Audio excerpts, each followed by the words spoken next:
नमस्कार, मैं ज्योति निषाद। चलिए बढ़ते हैं खबरों की ओर। तो आपको बता दें कि जबलपुर में प्रदेश के सबसे बड़े और लंबे फ्लाईओवर का निर्माण किया गया है, जिसमें मुख्यमंत्री डॉक्टर मोहन यादव और मंत्री नितिन गडकरी ने इसका लोकार्पण किया। आपको बता दें कि ये बहुत बड़ा फ्लाईओवर बनाया गया है, जब उप मुख्यमंत्री राजेंद्र शुक्ला समेत कई जनप्रतिनिधि इस दौरान मौजूद रहे। आगे बढ़ते हैं। अगली खबर, अनूपपुर में आदि कर्मयोगी अभियान के तहत चल रहे 3 दिवसीय प्रशिक्षण कार्यक्रम का समापन हो गया है। बता दें कि जिला प्रशासन और जनजातीय कार्य विभाग ने आयोजन किया था, जिसका समापन होटल सूर्या में हुआ। अपर कलेक्टर दिलीप कुमार पांडे ने कहा कि अभियान जनजातीय समुदाय के सामाजिक आर्थिक सशक्तिकरण और समग्र विकास की दिशा में एक अहम पहल है। उन्होंने अधिकारियों और कर्मचारियों से पूर्ण समर्पण के साथ इस अभियान को जनहितकारी बनाने का आह्वान किया। इसके साथ ही उन्होंने कहा कि अभियान के तहत जिले के 371 जनजातीय ग्रामों को चयनित किया गया है, जिन्हें केंद्र और राज्य सरकार की कल्याणकारी योजनाओं से जोड़ा जाएगा। वहीं कार्यक्रम के दौरान ब्लॉक स्तरीय 30 मास्टर ट्रेनरों को प्रमाण पत्र प्रदान किए और सभी को शपथ भी दिलाई गई।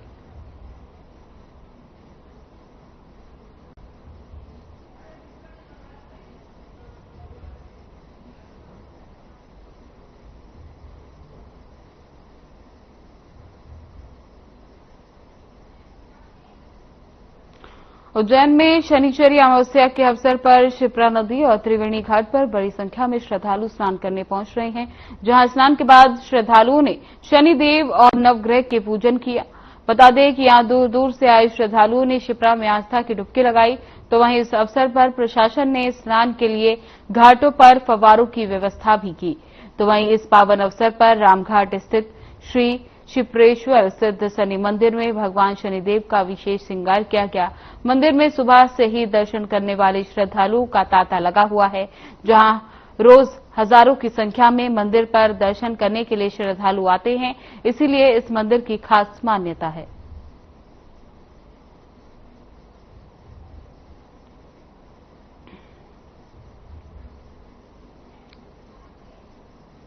उदयनगर तहसील के ग्राम महिगांव में पिछले 7 दिवस से चल रही संगीतमय श्रीमद् भागवत कथा के समापन दिवस के अवसर पर क्षेत्र के सैकड़ों श्रद्धालुओं ने कथा का आनंद लिया। इस बीच कार्यक्रम के दौरान क्षेत्र के पूर्व विधायक पहाड़ सिंह कन्नौजे ने व्यासपीठ का पूजन अर्चन कर महाआरती की और श्रीमद् भगवत कथा के कथावाचक पंडित दीपक महाराज का फूलमाला से स्वागत कर उनसे आशीर्वाद लिया। साथ ही इस अवसर पर पूर्व विधायक ने सभी के साथ भंडारे में प्रसाद ग्रहण कर क्षेत्र के लिए कुशलता की कामना की।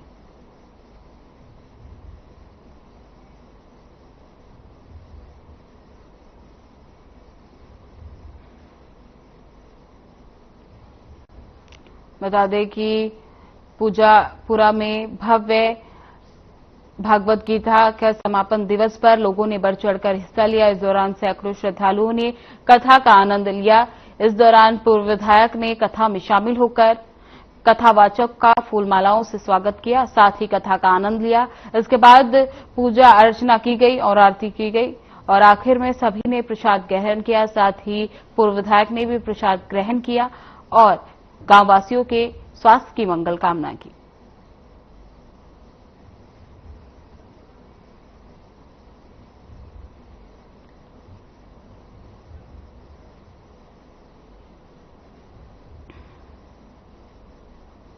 जबलपुर में बने प्रदेश के सबसे बड़े और लंबे फ्लाईओवर का लोकार्पण हुआ। इस मौके पर मुख्यमंत्री डॉक्टर मोहन यादव और केंद्रीय मंत्री नितिन गडकरी द्वारा जबलपुर में 4,250 करोड़ से अधिक के निवेश से 174 किलोमीटर लंबी 9 सड़क परियोजनाओं का लोकार्पण और शिलान्यास किया गया। वहीं जबलपुर वासियों के लिए ये बड़ा ऐतिहासिक क्षण और बहुत बड़ी राहत है। जबलपुर में बने प्रदेश के सबसे बड़े फ्लाईओवर के बनने से लोकार्पण तक महाकौशल की जनता ने बहुत सहयोग किया। इस अवसर पर उप मुख्यमंत्री राजेंद्र शुक्ला, कैबिनेट मंत्री प्रहलाद सिंह पटेल समेत अन्य गणमान्य जनप्रतिनिधि उपस्थित रहे।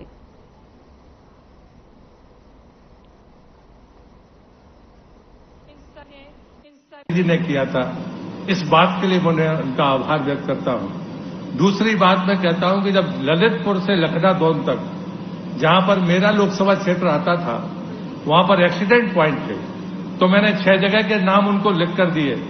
उनके विजन की बात मैं कर रहा हूं उनने उन 6 के तो स्वीकृति के लिए हाँ बोला, लेकिन ललितपुर से लखना जोन तक एक टीम बनाकर सर्वे कराया और बिना मांगे 27 ओवरब्रिज लखना जोन से लेकर ललितपुर तक जो एक्सीडेंट पॉइंट थे उनको एक बार में ही दे दिया।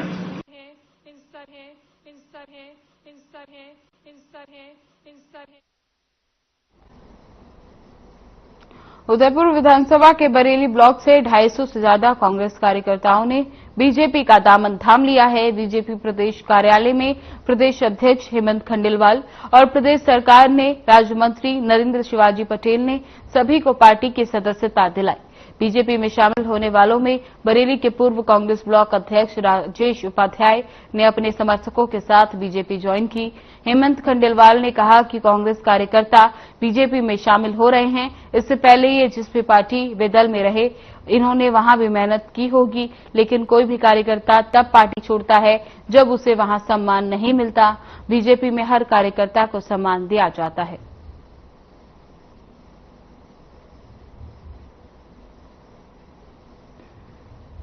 और निश्चित तौर पे जिस दल में आप रहे होंगे, आपने दिल की गहराइयों से उस दल का काम भी किया हो।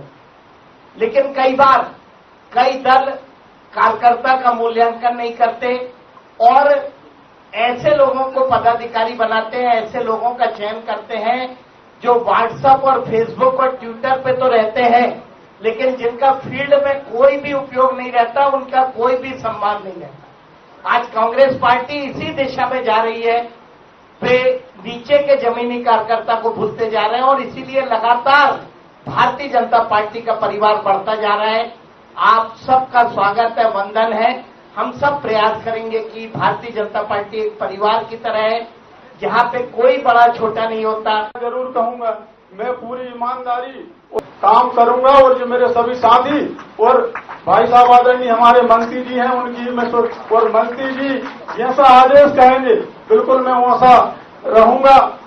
और ज्यादा तो मैं आप ज्यादा कुछ कह नहीं सकता, सिर्फ इतना कहूंगा आखिर में कि हौसले के तर्कस में कोशिश का वो तीर जिंदा रखो, हार जाओ चाहे जिंदगी। आज हमारे राजेश उपाध्याय जी जो उदयपुरा के बरेली जो सबसे बड़ा मंडल है, ब्लॉक है कांग्रेस में, उसके अध्यक्ष थे। 280 कार्यकर्ताओं के साथ भारतीय जनता पार्टी की सदस्यता ली। उनके साथ सभी प्रमुख कार्यकर्ता आए, लेकिन मेन जो सुरेश दामले जी और धंदोरिया जी जो एडिशनल एसपी भी रहे हैं, हमारे राकेश शर्मा जी जो जिलाध्यक्ष जी हैं और हमारे मंत्री आदरणीय नरेंद्र शिवाजी पटेल, इनके नेतृत्व में ये सब कार्यकर्ता शामिल हुए हैं।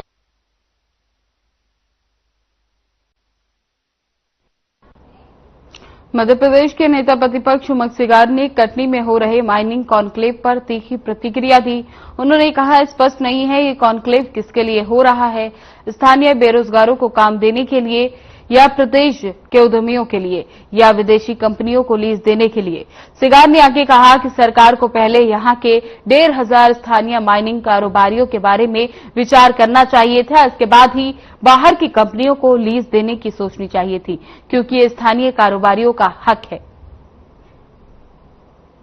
सरकार कटनी के अंदर माइनिंग कॉन्क्लेव कर रही है। आज खूब प्रचार प्रसार किया जा रहा, लेकिन ये प्रचार प्रसार करने के बाद भारतीय जनता पार्टी क्या स्थानीय लोगों को रोजगार देना चाहती है? मध्य प्रदेश के उद्योगपतियों को के लिए है कि बाहर की कंपनियों के लिए? सरकार इसके अंदर छुप बैठी है। मैं समझता हूं कि सबसे पहले 1,500 जो यहां के उद्योगपति है उनके बारे में विचार करना चाहिए, उसके बाद आपको बाहर की कंपनियों को ये माइनिंग लीज आपको देना चाहिए। मैं ऐसा समझता हूं कि ये यहां के उद्योगपतियों की एक भावना भी है और उनको अधिकार को नहीं छीनना चाहिए। रही बात माइनिंग लीज, तो अपनी जगह, कॉन्क्लेव अपनी जगह। क्या सरकार कई ऐसे मुद्दे हैं जो माइनिंग से जुड़े हो, उस पर चुप क्यों बैठी है? पेशा कानून, आदिवासी क्षेत्र के अंदर पेशा कानून के तहत परमिशन लेनी है ग्राम सभा की। ग्राम सभाओं की क्या आदिवासी क्षेत्र के अंदर सरकारें परमिशन ले रही है? भारतीय जनता पार्टी घर बिना मुआवजे के आप उनके उजाड़े जा रहे हैं। उन आदिवासियों घर के बारे में क्या सरकार क्या कहना चाहती? मैं समझता हूं कि इसके अंदर सरकार छुप बैठी। रेत माफिया पूरे प्रदेश के अंदर सक्रिय है। हजारों करोड़ की रेत निकाली जा रही है। सीएजी की रिपोर्ट आई, सीएजी की रिपोर्ट के अंदर 2023 में स्पष्ट लिखा है कि 90% पैसा अवैध खनन की रॉयल्टी का सरकार को नहीं मिलता। जंगलों की कटाई, ये कह सकता हूं कि पिछले 15 साल के अंदर 40,000 हेक्टेयर से ज्यादा जंगल कट गया। कांग्रेस के आपत्तिजनक बयान के बाद भाजपा महिला मोर्चा ने कांग्रेस के खिलाफ प्रदर्शन किया था। इसके बाद मीडिया विभाग के अध्यक्ष मुकेश नायक का बयान सामने भी आया था। मुकेश नायक ने बताया कि ये बयान बहुत शर्मनाक है और इस बयान से कांग्रेस का कोई लेना देना नहीं, कांग्रेस का कोई आधिकारिक बयान नहीं है ये। अगर इस तरह का बयान कोई देता है तो हम बर्दाश्त नहीं करेंगे। आपको बता दें कि मध्य प्रदेश के राजगढ़ के जिला पंचायत अध्यक्ष ने महिलाओं के प्रति आपत्तिजनक बयान दिया था। इसके बाद भोपाल में बीजेपी महिला मोर्चा ने उनके खिलाफ मोर्चा खोला और प्रदर्शन कर जमकर नारेबाजी की।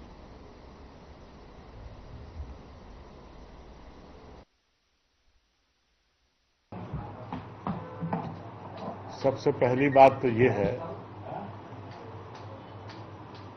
कि किसी को भी ऐसा बयान नहीं देना चाहिए। ये कांग्रेस का अधिकृत बयान नहीं है, ये व्यक्तिगत बयान है। लेकिन मुझे जानकारी हुई है कि प्रियव्रत सिंह जी जो है वो हमारे बहुत रिस्पॉन्सिबल नेता है और इन्होंने इस बात का खंडन कर दिया है कि उन्होंने ये बयान नहीं दिया।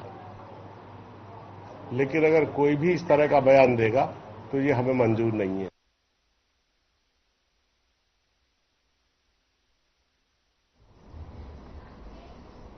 कांग्रेस नेता यशवंत सिंह गुर्जर द्वारा महिलाओं को लेकर दिए गए बयान पर सियासत गर्मा गई है, जिस पर पलटवार करते हुए बीजेपी विधायक भगवान दास सबनानी ने कहा कि विपक्ष में बैठकर कांग्रेस की बौखलाहट ये दिखा रही है कि जो ना महिलाओं का सम्मान करते हैं ना ही कर्मचारियों का।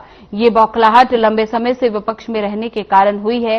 इस तरीके की भाषा ये दिखाती है कि कांग्रेस किस तरीके से कंगाल हो चुकी है, उसके पास शब्द नहीं है।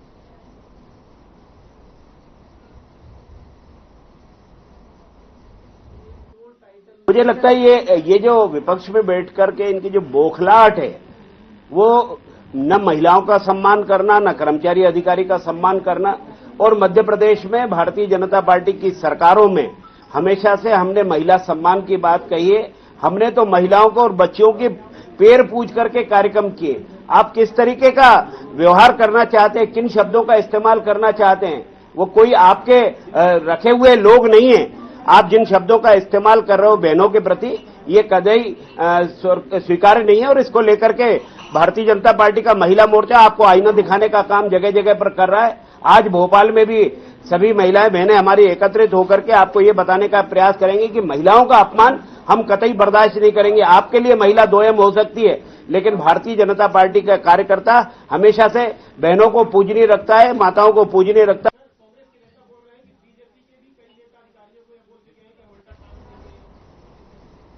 छात्र संघ चुनाव कराने की मांग को लेकर एनएसयूआई के कार्यकर्ताओं ने सरकार के खिलाफ विरोध प्रदर्शन किया। एनएसयूआई के प्रदेश सचिव अमन पाठान ने कहा कि मुख्यमंत्री समेत केंद्रीय कृषि शिवराज सिंह चौहान भी छात्र राजनीति से नहीं आते और फिर भी छात्र संघ चुनाव को रोक कर रखा है। अमन पठान ने कहा कि हमने अपने खून से सरकार के लिए पत्र लिखा है और छात्र संघ चुनाव कराने की मांग की है। साथ ही अमन पठान ने कहा कि सरकार ने अगर छात्र संघ चुनाव कराने की अनुमति नहीं दी तो आगे हम और बड़ा प्रदर्शन करेंगे।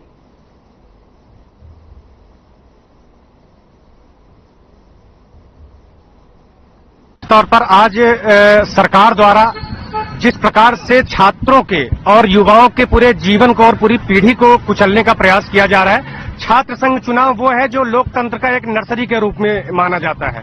निरंतर दशकों से, चाहे पूर्व मुख्यमंत्री रहे हो या वर्तमान हो, और पूरी जो इनकी पीढ़ी है वो खुद ही छात्र संघ चुनाव से लड़के और नेता के तौर पर तैयार होकर आए हैं। और उनके आने के बाद इन्होंने पूरे छात्र संघ चुनाव को खत्म कर दिया, क्योंकि कहीं न कहीं इनको डर है कि अगर छात्र नेता तैयार होंगे तो इनकी जो सरकार की नकारापन है, इनके द्वारा जो गलत कृत्य और कार्य किए जा रहे हैं सरकार के, उन पर वो पढ़ा लिखा युवा, पढ़ा लिखा छात्र सवाल उठाएगा। देखिए, स्पष्ट है छात्र संघ अधिकार होता है और इस अधिकार को पिछले कई वर्षों से भारतीय जनता पार्टी की मध्य प्रदेश में जो सरकार है, पहले शिवराज सरकार, अब मोहन यादव सरकार, उनसे उनका अधिकार छीने बैठी है।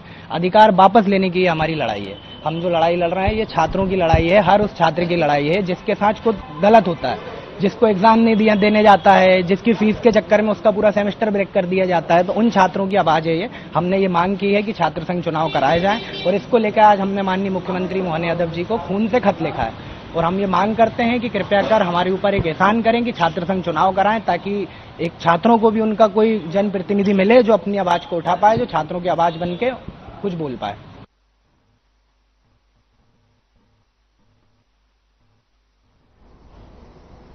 एक पेड़ मां के नाम अभियान के तहत सारंगपुर के शासकीय मेडिकल विद्यालय परिसर में सारंगपुर विधायक व राज्य मंत्री डॉक्टर गौतम टेटवाल के मुख्य अतिथि में वृहद पौधारोपण कार्यक्रम आयोजित किया गया। साथ ही संस्था प्राचार्य बबीता मिश्रा व उनके स्टाफ ने पौधे के संरक्षण का संकल्प लिया। वहीं भाजपा मंडल अध्यक्ष महेश पुष्पत की अध्यक्षता में 42 पौधे का रोपण किया गया। कार्यक्रम में एसडीएम रोहित ब्रह्मरे, एसडीओपी अरविंद सिंह, थाना प्रभारी आकांक्षा हांडा, सीएमओ ज्योति सुनहरे ने भी अपनी सहभागिता दी।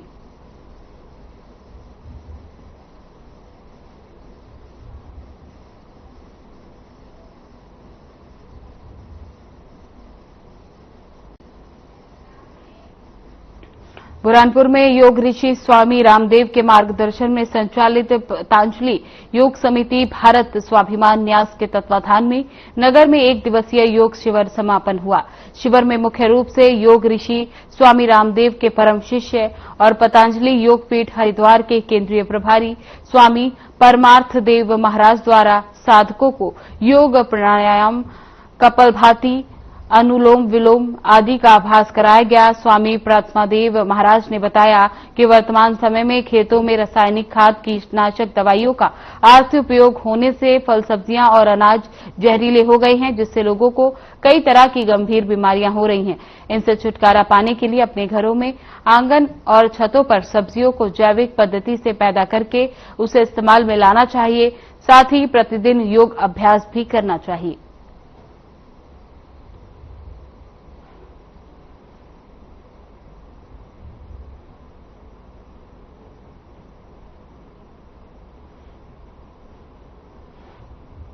बहर से मलाजखंड जाने वाले मार्ग पर बड़े बड़े विशालकाय गड्ढे होने से राहगीर परेशान हो रहे हैं, साथ ही दुर्घटना का शिकार भी हो रहे हैं। लोक निर्माण विभाग के पास सड़क मरम्मत के लिए दैनिक लेबरों की लंबी चौड़ी फौज होने के बावजूद भी सड़क की मरम्मत नहीं हो पा रही।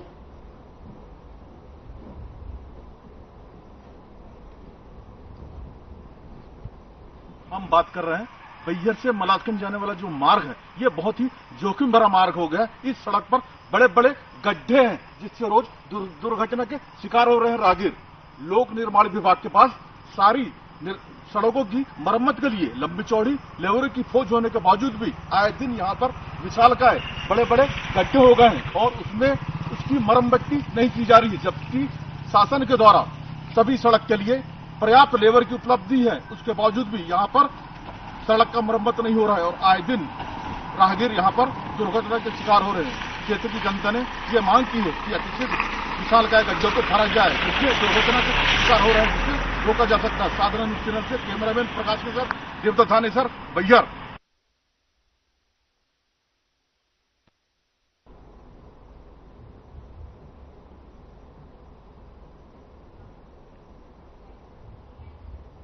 सेंधवा अनुभाग की वरला थाना पुलिस ने मुखबिर की सूचना पर अवैध शराब का परिवहन करने पिकअप वाहन को पकड़ा है। वाहन से 2 करोड़ 70 लाख रुपए की 94 पेटी बियर जब्त की गई। पुलिस ने मौके से एक तस्कर को भी गिरफ्तार किया। थाना प्रभारी सौरभ बाथम के अनुसार शुक्रवार शाम को सूचना मिली थी कि महाराष्ट्र के आंबा से अवैध शराब मध्य प्रदेश लाई जा रही है।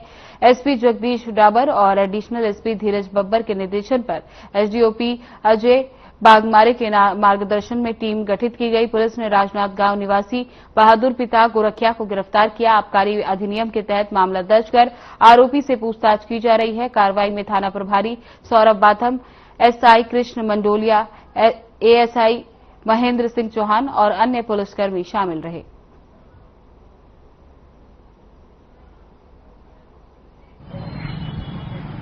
आंबा तरफ से एक पिकअप वाहन में जो कि तिरपाल से ढकी हुई है पूरी, इसमें अवैध शराब का परिवहन किया जा रहा है।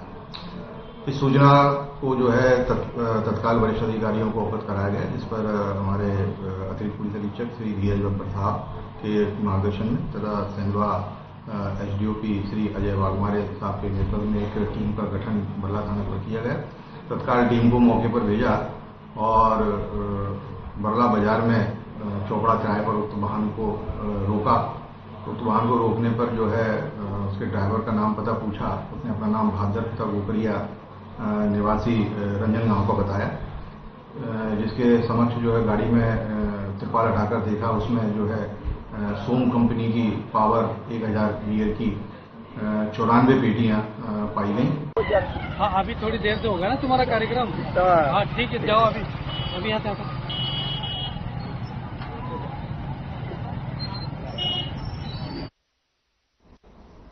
जिला पुलिस अधीक्षक विनोद कुमार सिंह के निर्देशन में अतिरिक्त पुलिस अधीक्षक रविंद्र कुमार बोयट, अनुविभागीय पुलिस अधिकारी अगर मोतीलाल कुशवाहा के मार्गदर्शन में और थाना प्रभारी शशि उपाध्याय के नेतृत्व में चोरों की आरोपियों की धरपकड़ एक विशेष पुलिस टीम गठित की गई। गठित पुलिस टीम ने सीसीटीवी फुटेज की गहनता से अवलोकन किया, तकनीकी साक्ष्यों का सहारा लेकर मुखबिरों की सक्रिय किया गया और सतही जमीनी जांच की गई। तब तकनीकी साक्ष्यों के आधार पर सूचना मिली कि कुछ व्यक्ति चोरी का आभूषण एवं अन्य माल बेचने वाले हैं। मुखबिर की सूचना पर पुलिस ने टीम अर्जुन नगर कॉलोनी में दाबिश दी और संदिग्ध को पकड़ लिया। कड़ाई से पूछताछ करने पर उन्होंने चोरी करना स्वीकार किया, जिनसे विभिन्न अपराधों का खुलासा भी हुआ।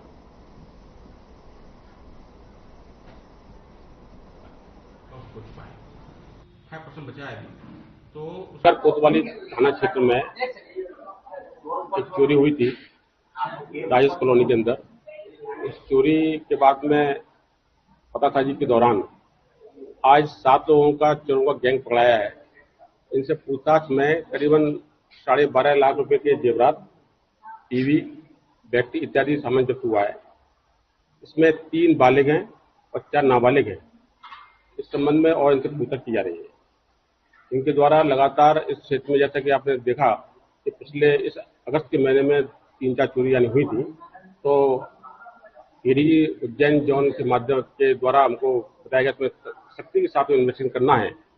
तो उसमें आगर पुलिस के एएसआई मंडावर, परवेश खान, सुनील पटेल, कोतवाली टीआई, इन सभी के द्वारा पूरी मुस्तैदी के साथ में काम करके इस प्रकार से पकड़ा गया।